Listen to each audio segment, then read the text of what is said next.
melakukan upaya-upaya hukum untuk hal tersebut gitu.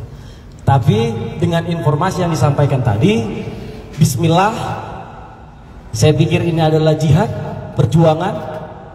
Kita akan melawan saudara NM.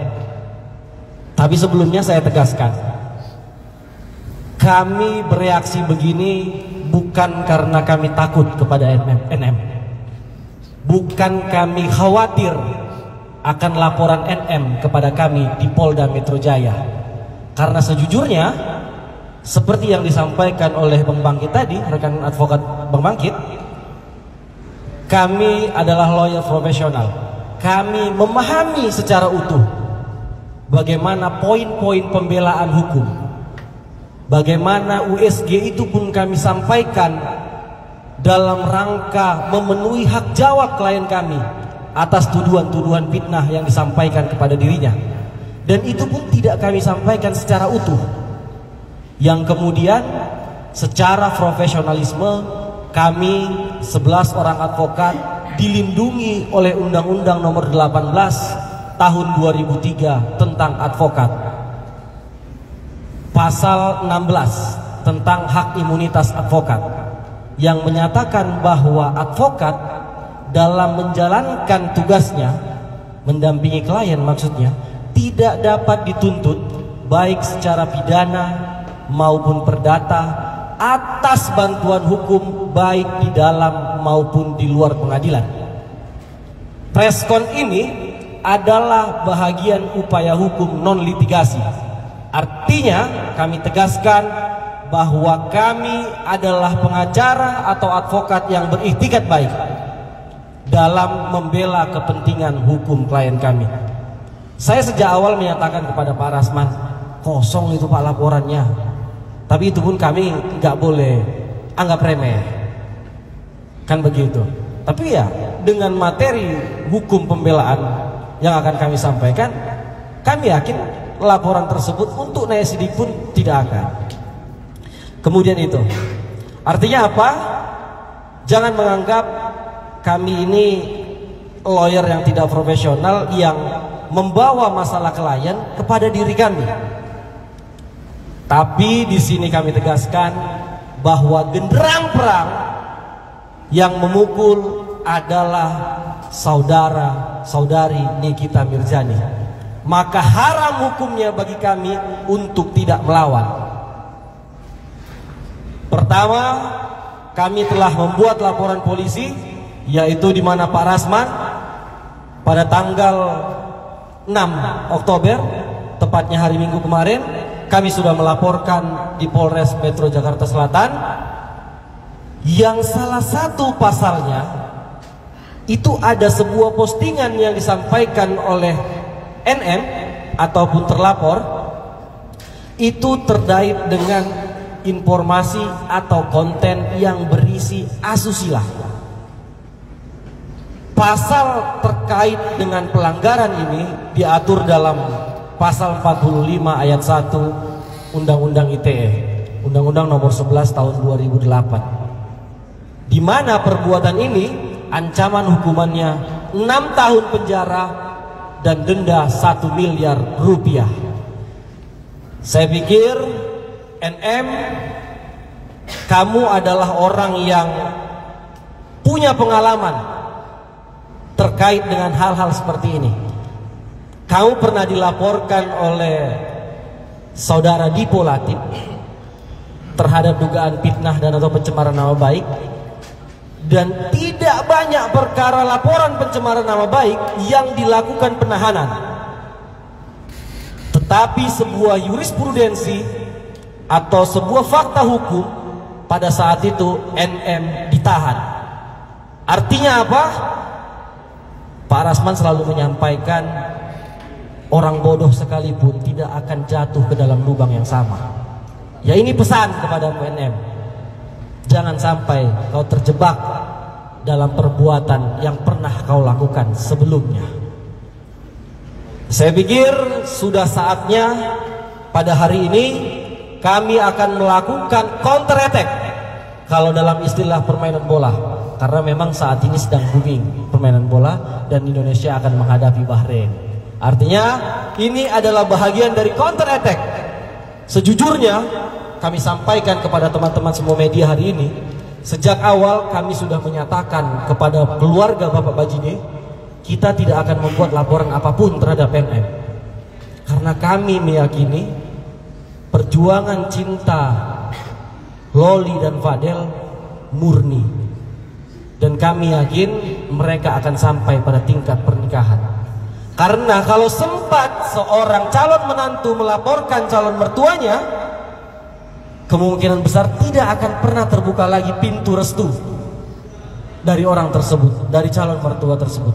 Makanya sejak awal, jika teman-teman melihat, kapan teman-teman pernah melihat Pak Rasman menyampaikan dalam preskon dengan cara smooth, pelan gitu. Bahkan ketika dihajar oleh NM, ketika preskon di Zoom yang NM tiba-tiba masuk, tidak satupun gertakan yang disampaikan Pak Rasman. Tapi saat itu memang Pak Rasman komitmen dengan apa yang tim hukum sudah rumuskan dalam melakukan pembelaan terhadap Fadel gitu. Kami memang berjuang untuk cinta Fadel. Kami meyakinkan NM bahwa Fadel adalah laki-laki yang baik dan pantas diterima dan akan membawa Loli kepada kebaikan dan insya Allah membawa dia kepada surga. Saya pikir itu aja, Pak. Assalamualaikum warahmatullahi wabarakatuh. Baik. Bersama ini saya umumkan 3 poin. Ya, tunggu, itu tadi penjelasan. Ini kesimpulan. 1, sore ini setelah preskon ini kami mengundang teman-teman media untuk bersama-sama ke Polres Metro Jakarta Selatan, karena keluarga besar Bajide akan melaporkan Nikita Mirzani ke Polres Metro Jakarta Selatan. Yang kedua, minggu depan kami infokan kepada media, nanti kita ketemu di salah satu Polres atau Polda, karena 11 pengacara atau 10 pengacara akan melaporkan saudari NM ke pihak berwajib dugaan fitnah dan pencemaran nama baik. Kemudian minggu depan juga, mungkin kelang 1 hari, kami tim hukum dan keluarga Bajide bersama Fadel akan datang ke KPAI, Komisi Perlindungan Anak Indonesia, dan Lembaga Perlindungan Anak Indonesia, terutama Kak Seto Mulyadi yang sudah pernah bertemu dengan Loli secara langsung dan Fadel. Bahkan psikolog kami akan datang, kami akan sampaikan agar KPAI bertindak dan Kementerian PPA bertindak berdasarkan data dan fakta yang kami terima. Kami tidak mungkin bisa membiarkan, gitu ya, ada sesuatu yang tidak baik terjadi kepada anak di bawah umur atas nama ibu dan anak di bawah umur, membiarkan tindakan yang sangat mengkhawatirkan sebagaimana mereka tahu. Karena itu, sebagai warga negara, kami sudah diskusi, maka warga negara kalau dia menyaksikan ada satu dugaan kejahatan, dia tidak boleh membiarkan. Maka kami akan mendatangi lembaga terkait dan akan membuat pengaduan ke Bareskrim Mabes Polri dugaan penelantaran anak yang diduga dilakukan saudari NM. 4 poin ini cukup untuk membuat kau belajar dan koreksi diri. Demikian dari kami. Silakan pertanyaan yang cepat biar kita pergi. Sorry, enggak. Itu canda saya. Silakan. Alafi Bang. Pertanyaannya kemana? Kasih tahu. Mas Martin. Kepada siapa? Martin. Kepada Martin. Oke, silakan. Sempat tadi pagi atau kapan ada omongan dari Yola Ina seputar markup apartemen. Boleh diklarifikasi bahwa katanya dari berapa juta kemudian jadi dari berapa juta? Dari 6 juta ke 12 juta. Itu saya lihat tadi pagi juga. Ya, itu udah berita lama sebenarnya. Berita sudah mungkin udah kelewat mungkin 1-2 bulan yang lalu mungkin ya. Ya, jadi klarifikasi itu sebenarnya nggak perlu saya jelaskan lagi karena dari pihak saya kemarin juga sempat dari pihak apartemen pas kejadian pertama awal itu sudah mungkin mengcounter langsung ya dari pihak siapa namanya tadi? Iya. Yolo. Ya. Ya, jadi itu uang yang dibilang markup itu uang 6,5 juta itu untuk 1 bulan. Ya, 6,5 juta 1 bulan. 4 jutanya itu sekitar 4 jutaan itu deposit. Jadi apartemen itu ada depositnya. Jadi bukannya kita markup. Jadi saya pun juga di sini ya cari yang lebih murah, makanya saya pindahkan dari Lexington ke Bintaro Parkview agar tidak ada deposit lagi. Kalau Bintaro Parkview tidak ada deposit gitu. Iya, jelas dari pengelola. Bisa mungkin nanti ditanyakan langsung, bisa telepon. Dan saya via punya unit. mohon maaf, kalau orang kontrak pasti saya minta depositnya. Iya, punya unit biasanya. Nah, memang begitu. Kenapa perlu deposit? Mana tahu si itu ada barang yang rusak dan lain-lain, jadi dia Ganti. Oke, satu lagi. Yang mana dulu? Cewek sana dari tadi. Oke Bang, mungkin terkait keluarga Fadel juga. Mungkin kan kemarin banyak yang menyerang keluarga perihal mungkin dari pembangunan rumah segala, terus mungkin sampai privasi juga. Mungkin seperti apa sih sampai detik ini? Apakah dari keluarga sendiri memang harus mengungsi atau untuk bersosialisasi seperti apa? Mungkin bisa diklarifikasi. Maksudnya bersosialisasi? Begini. Ya takut keluar rumah atau seperti apa? Atau masih layaknya? Ada dua pertanyaan itu. Saya sampaikan aja yang dimaksud dia. Satu, kalian terganggu apa enggak dengan pemberitaan? Yang kedua, rumah kalian sedang renovasi. Diduga itu uang dari Loli. Nah, coba jawab. Kan kesana arahnya.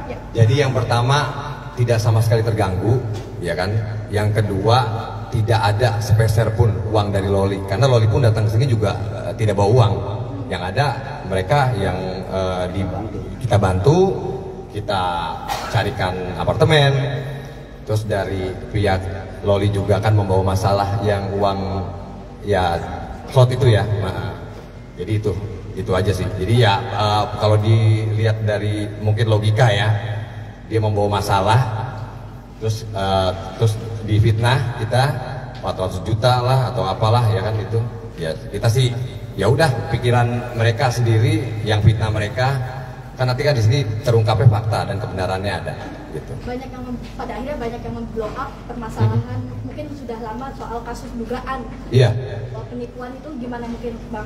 Penipuan yang awal. Iya, yang dilakukan. Iya, dari awal dari 1 hari setelah landing ya Loli itu udah punya masalah itu, dan saya nggak tahu ya kalau masalah itu kan yang tahu Loli dan mungkin yang teman di sana. Iya. Kita ngeberesinnya ya lewat dari akhlaknya Loli. Nggak usah bawa-bawa slot atau apapun lah di situ. Jadi kalau lu mau gabung di keluarga untuk kita rawat. Inisial C. Iya. Ya. Iya. C.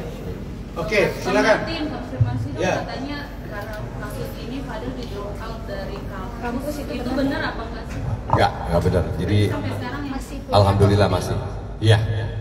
Untuk yang tunggakan pembayaran itu, Tunggakan apa lagi tuh? tunggakan pembayaran kampus, bayaran kampus.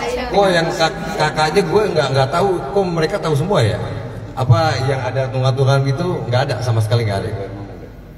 Tapi cuti atau masih? Coba sebentar. Coba Pak Umar. cuti atau di drop out? Cuti.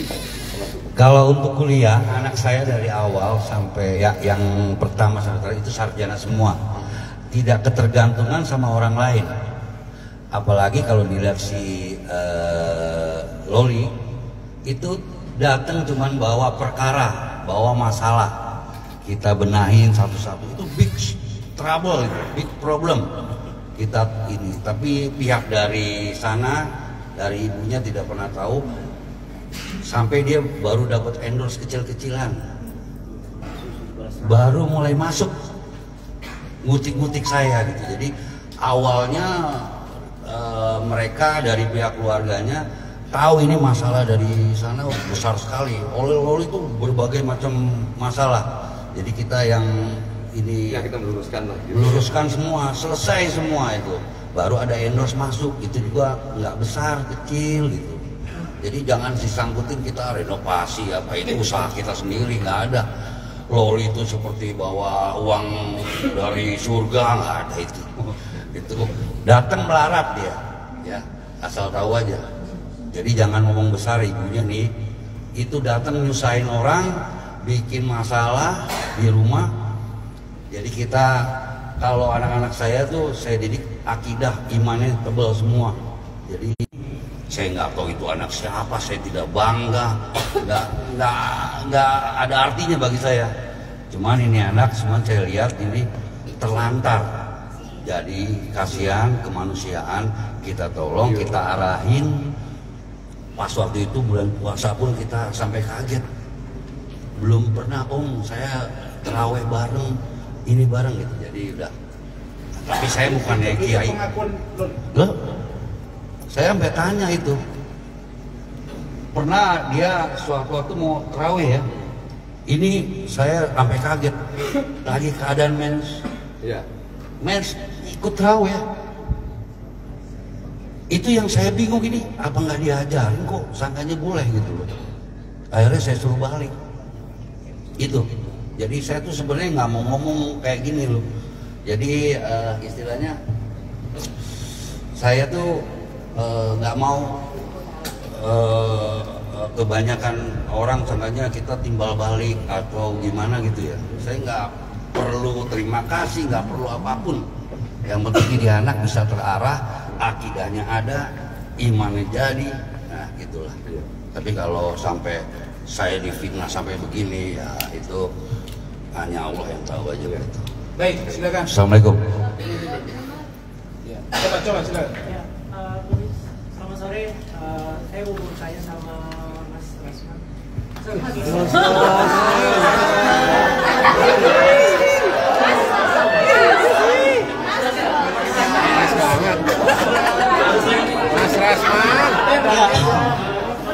Ya, saya mau nanya sama Bang Rasman.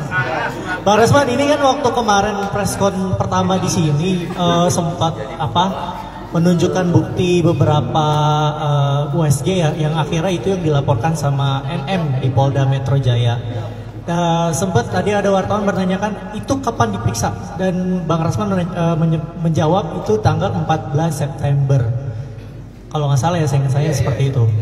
Terus nggak lama ada isu-isu yang lain gitu, bahwa itu kenapa baru diperiksa tanggal 14 September sementara kabar berhembusnya LM mengandung dan aborsi dan segala macam itu dimulai dari bulan April sampai Juni kalau nggak salah. Correct me if I'm wrong ya. Jadi siap. Jadi bisa dijelaskan klarifikasi mungkin dari Bang Rasman sendiri ini Bang. Kenapa ini baru diperiksa dan juga baru diungkap pada 14 September? Jadi apakah memang ada hasil dari bulan April ataupun Juni pemeriksaan dari LM sendiri dari mulai proses USG dan segala macamnya? Jadi mungkin minta ini ya, keterangan langsung dari Bang Rasman sendiri. Seperti apa nih Bang Rasman, tolong dijelaskan. Baik, terima kasih. Jadi kita habis ini 2 lagi cukup ya, supaya kita ke Polres. Pertama, tadi Saudara Bintang, Saudara Martin sudah sampaikan bahwa kami sebagai kuasa hukum diminta oleh prinsipal. Prinsipal itu pihak terkait, yaitu Fadel dan keluarga untuk menyampaikan. Dan itu kami harus penuhi karena tidak ada yang spesifik serius di situ. Kenapa? Kita nggak sebut rumah sakitnya di mana, dokternya siapa, dan kita hanya sebut di situ bukan banyak USG, itu 1 dan 14 September. Pertanyaannya, kenapa kok baru 14? Sudah dijawab tadi, itu kemauan LM sendiri setelah dia melihat ibunya ngoceh-ngoceh dan netizen. Dan setelah itu dia sudah menyatakan kekhawatiran dia marah betul kepada ibunya, begitu ya Pak ya? Ya Martin ya. Sehingga dia bilang, ya udah saya cek sendiri. Untuk membantah 1, dia hamil, yang kedua tidak benar dia aborsi, yang ketiga bukan Fadel pelakunya. Dan memang tidak hamil dan tidak aborsi. Itulah hasilnya negatif. Versi Loli kepada mereka disampaikan ke kami. Bagaimana benarnya? Makanya butuh kita nanti keterangan seperti apa dan ahli